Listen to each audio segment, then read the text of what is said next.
So to do buttonholes, we go to this tab right here and it gives you a variety of buttonholes. You can page ahead and there's a few more buttonholes there too, as well as a way to sew on buttons.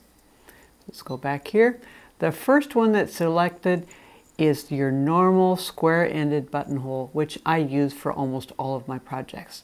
The buttonhole foot looks like this. It's adjustable. It does a lot of the work for you to make a beautiful buttonhole. Now this here is a stabilizer plate. You would use this for thick coats or things that have a lot of layers and you want to keep them all together nice and neatly when you're doing a buttonhole. If you have several thick layers, the stabilizer plate is good for clamping them together like this. But for shirtweight fabrics, you don't need the stabilizer plate.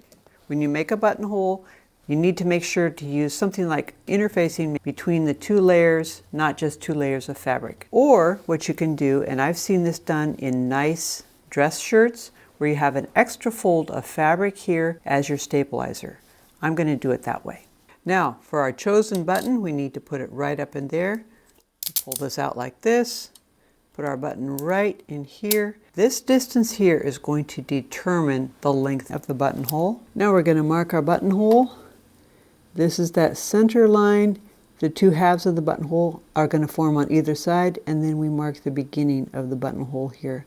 I'm using a disappearing pen. This little piece of plastic here is going to be right in the center of the buttonhole. That's what we want to line up with this line right here. We need to switch out our foot, and then we put this on our machine. We can lift it a little extra high like that. Lower your presser foot and it goes right on. So I'm going to just take a single stitch, pull my fabric out, and it pulls that thread tail right through. Now we want to have our thread tails off to the right, because if we're doing a whole garment, we would have the body of the garment to the left. Now it's important to pull down the buttonhole lever all the way down like that, so it's behind this little plastic piece. Lift your presser foot extra high to get your fabric underneath there. There are some marks right here on the foot to show you where to line it up. There's that little nub right there. We want to line that up with that center line. But we also need to line up the beginning line. Now, if I lower my needle, and I can use the thumb wheel right on the side here, I can lower that. It's not quite at the starting place, so I'm going to lift it back up, scoop my fabric back a little bit more. Now, after you've made several buttonholes, you'll get a feel for where the needle drop is going to be. That's perfect right there. Another thing that we want to watch for is the fabric on the side here. Everything could be perfect right here, but if this is not parallel, your buttonhole is going to be crooked. So it's important to make sure that it's parallel. Okay, let's check it one more time. Looks great. I'm going to use the start-stop button because buttonholes have an automatic stop at the end. So I need to disconnect my foot control, and it's ready to go.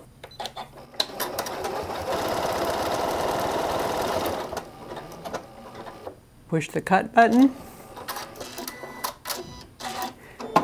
and we're all done with our buttonhole. I like to cut the beginning threads right at the fabric, but I leave the end thread tails a little bit longer because I don't want to cut right down to that knot. But you see it looks fine on the outside.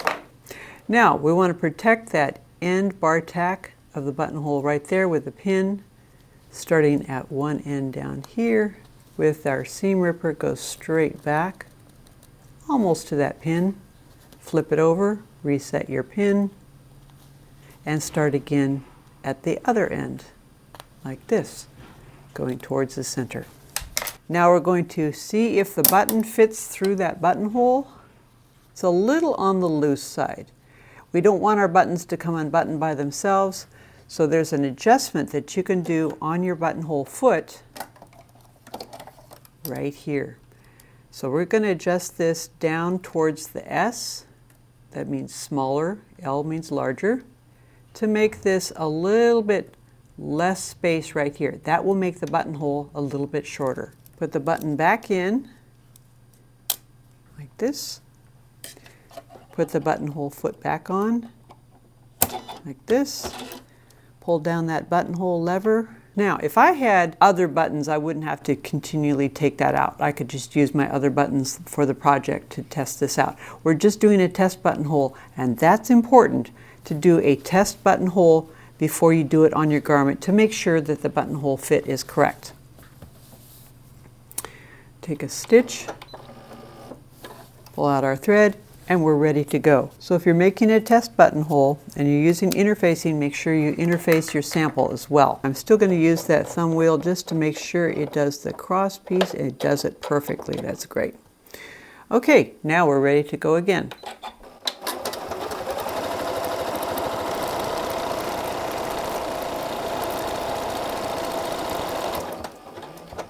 By the way, in settings, you can make it so that once it stops automatically, it also cuts the thread for you.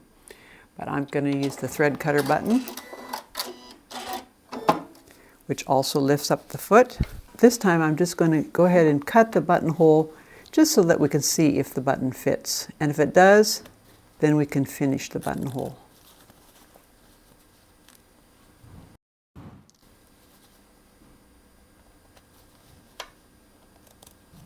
Okay, so this is our second one. Put that through there. That fits much nicer. This one's too loose. That's our first one. This is our second one, which is another reason I left the thread tail to let me know that this was our final buttonhole. So the setting that we have on the foot here in the back is the right setting for future buttonholes. Now I could go ahead and make buttonholes on my project. But when you're done with your buttonhole, again, make sure that you've cut off your threads so it looks nice on both sides. But you also want to cut off these little loops of thread here, because if you leave those, your button could get caught on those loops as you put the button through. You want to cut off those loops like that. And that makes it nice and neat looking.